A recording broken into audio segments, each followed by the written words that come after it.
Hey guys, Professor Bill, Comic Book University, and The Resistance, issue number 1 of 6. Okay, look, full disclosure, I've actually had this stuff in my inbox for maybe 2 months now, maybe longer, I don't remember, but AWA, this is the company that Axel Alonso is starting up. Well, it clearly has started up. He's been doing this since 2018. He's been getting a whole bunch of people together, and I'm going to get into all that good stuff in a hot moment after I explain who made this comic book. And then I'll talk a bit about the comic book itself and why it's important to the overall universe itself and why it should absolutely not be called the Axelverse. Okay, so this is AWA Upshot, and it presents The Resistance, part 1 of 6. J. Michael Straczynski is the writer.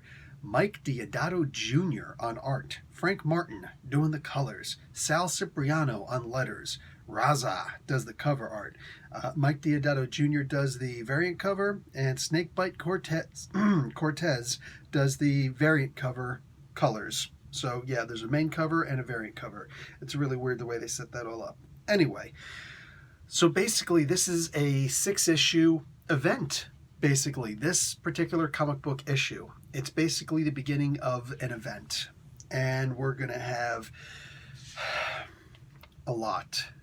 So look, this sets up the universe. This is a shared universe. Again, I'm going to get into all that in a minute. What's happening here is a whole bunch of people, all sorts of different people from different walks of life. So we're talking about politicians to religious figureheads to barroom conspirators to educational assistants to YouTubers to to military generals to your common people, like I said, educators, anybody you could possibly imagine having conversations trying to explain what they believe is the reason for this big pandemic outbreak. No, it's not COVID-19. It's something different. All in all, it's some thing called the retrovirus designated XV1N1. Again, this was thought up back in 2018, so there's no way they could have expected the coronavirus thing. So it is what it is. Anyway, basically, this virus, it seems to have come out of nowhere. It is spread seriously fast, ridiculously fast. It's airborne. So anything that's airborne, just like the COVID-19 thing, it's going to spread fast. The problem is there's also a whole lot of misinformation out there. I think it was the Russians who were talking about, oh yeah, okay, so we need to stop such and such and such from happening. If that means starving the people for a week, people can go a week without food, but you can't go a couple days with having this virus. So we need to shut everything down and keep people quarantined so that's it. It stops right there for a week. Yeah. And then suddenly he realized that his daughter has it. So does that help? Does it make it worse? We don't actually know what happens from there, but it shows that this is actually affecting the people at the top too, which is something that we don't often see in the face of real pandemics. We'll see that I think it was in China, they know that this area has the virus. This area doesn't, and all these other areas don't. But this area, we'll call this, A, target A has the virus, target B doesn't, but they border A. So let's blow up A and B and make sure it doesn't spread any further. Oh, it does anyway. But it's still interesting because, oh look, this virus, it still wind up spreading afterwards. Meanwhile, the general who actually called for the airstrike, he then calls his wife and says, I'm really sorry for this. She's like, for what? That's his hometown. That's where he lives. Because they understand how deadly this pandemic is, and they don't understand anything else about it. This is a crazy book. Look, there are really no names that are of any particular interest. Maybe the president, the new president, they're mentioning this is the first time that an independent, non-party affiliated individual has become the president because he was super duper rich and he was willing to blow half of his resources on becoming the president and wooing, bribing all of the Senate, the House, the entirety of the Congress. Got all these guys to his side. Man, this guy... Did I happen to mention that this was J. Michael Straczynski? The guy, like, he has a way of almost predicting the future, because he sees what's happening in the world and he just says, you know what, I'd like to write about this big what if. And it's such not an easy what if, but it's such a realistic what if that all of a sudden this happened. And there's so many times when Straczynski writes and it's like, oh wow, that really could happen. And in this particular case where it does, see? I'm still always reminded of that Spider-Man comic book that he wrote back in the day with the school shooting. It's wild, man. It's the way the world works, and it was brave as hell to write something like that. And he did it. But what happens? What's so special about this? Well, several things happen. We find that the new president, who looks an awful lot like Lex Luthor and some other people I won't get into. I'm going to actually show you the image. I don't want you to think that it's, like Donald Trump or something like that. Like, it's not where he's going. Again, this is an independent. This guy talks about how the Republicans were all garbage and the Democrats were all trash and they're intermingled with each other and they all belong at the same place, the refuge heap. And he's an independent, strong and solid independent. And he's saying, listen, we're going to have to do some things that we're not going to like in order to make sure that we can actually survive. We're going to have to implement curfews. We're going to have to start taking away some, a lot of funding from education and from other social civic services in order to super fund the idea of, like more military power and more, militarization of police on the streets. The one guy who's next to him says, dude, this is fascism. The guy says, like, I've served with Republicans, I've served with Democrats. I'm apolitical, and I'm telling you right now, this is wrong. What you're doing is wrong. It's fascism. It's like, I think that we can agree that no, it's okay, and we're just doing what we can for the sake of the country. It's like, no, if you go through with this, I'm resigning, and I'm going to make it public, and I'm actually going to fight against you in the press. Like, I'm going to go to the evening news tonight. It's like, well, I'm going to fight you in the press.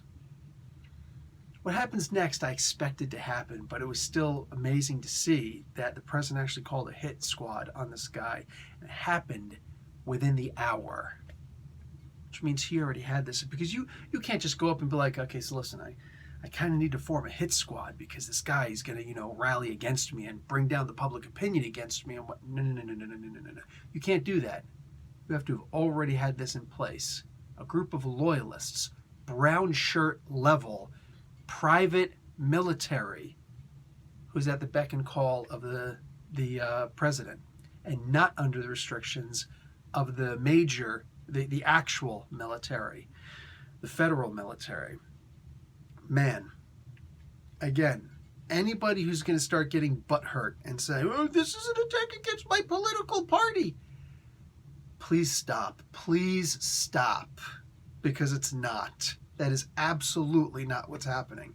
I understand that books like this, you're going to see, not just books like this, but a title like this, that Axel Alonso was in charge, and, so right away, there's going to be the decries from Comicsgate and nonsense like that. Look, at the end of the day, I'm reading the back page here.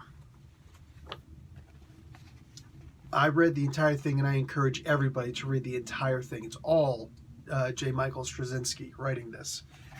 Let me tell you something. I'm very interested in the idea of actually having a conversation with Mr. Alonso and some of the people around him, because I didn't understand the firing. I don't think anybody understood the firing.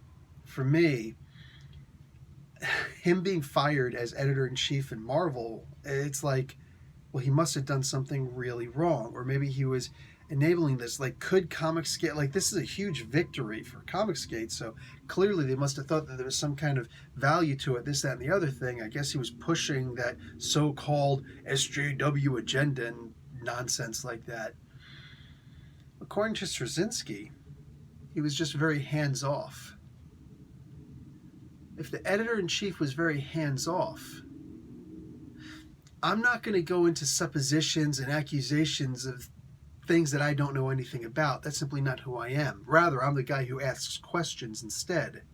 My question is, well, then what does an editor-in-chief do? Because I genuinely don't know, and I honestly want to know. What does an editor do? What does an editor-in-chief do? Because I keep on hearing things about what they don't do. So what do they do, in fact? I'm curious. I wonder how many other people are genuinely curious, as opposed to taking what little information they have. What is the truth behind it? Likewise, what's the truth behind the stuff in this book? So, just as suddenly as it came, it also disappears sometime later, but it's taking a huge portion of the Earth's human population. We don't know anything about the animals, what happened there, but we do know that of the survivors, maybe 5% of them have been affected.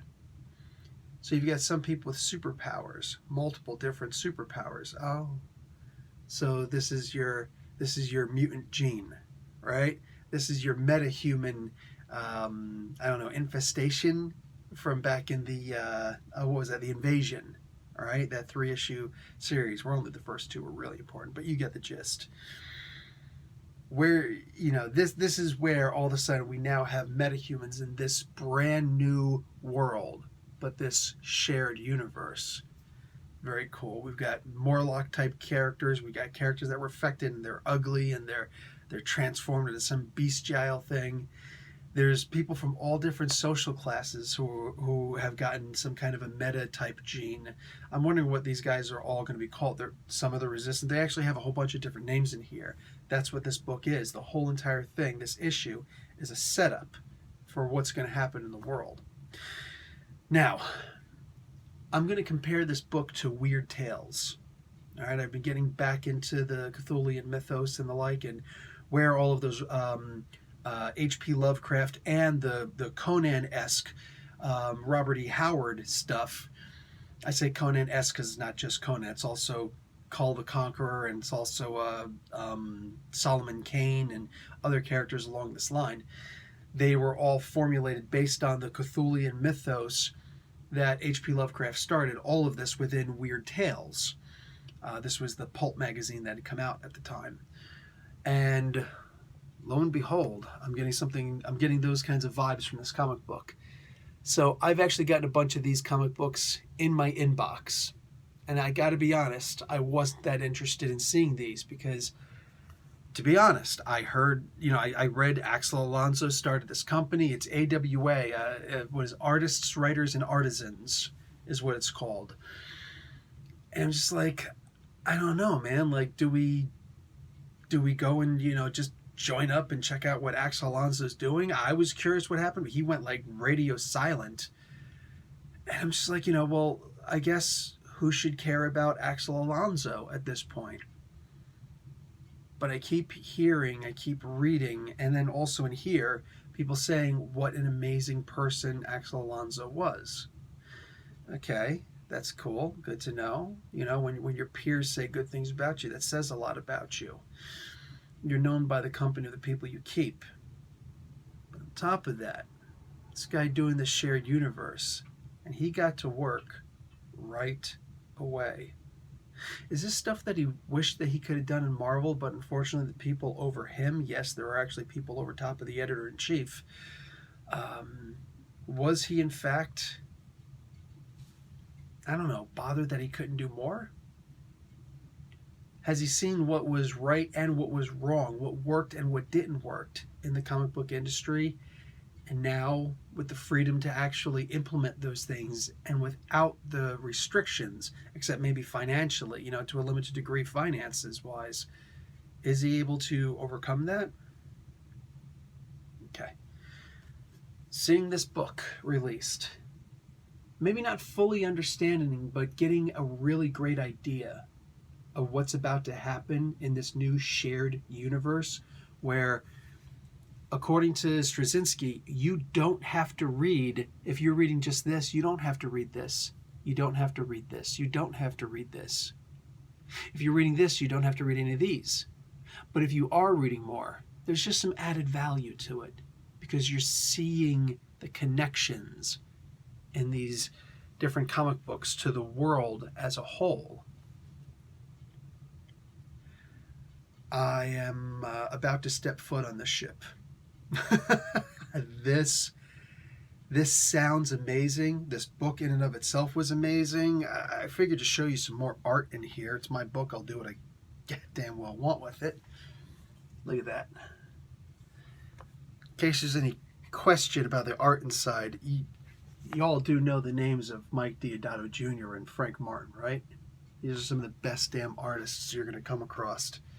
And this book is exemplary of just, like, it shows you exactly what it needs to show you so that you can get an idea of what's happening. Look at the detail. Look, I'm just saying, look at the detail on this urban scene. That is a scene that you will never, most likely, you will never see again. Or maybe you will. What do I know? But all these scenes, images that you will probably never see again. But Deodato Jr., he's that guy who says, you know what? Every art piece might be my last. You put everything you got into your art and you make it beautiful because this is your stamp. This is your signature. This is who you are. This is a part of what you represent. So why wouldn't you put your everything into it? Not, oh, I don't like the way I'm being paid, so I'm just going to do a halfway decent job on this. You take the job. You're taking the job. You at your best. That's who Deodato Jr. is.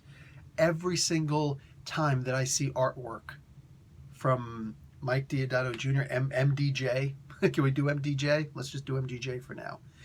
I am always, every single time, impressed without fail. That's who this artist is. J. Michael Straczynski, I don't know, man. If you don't know this dude's name, if you're not always impressed by something that this dude does, I'm telling you.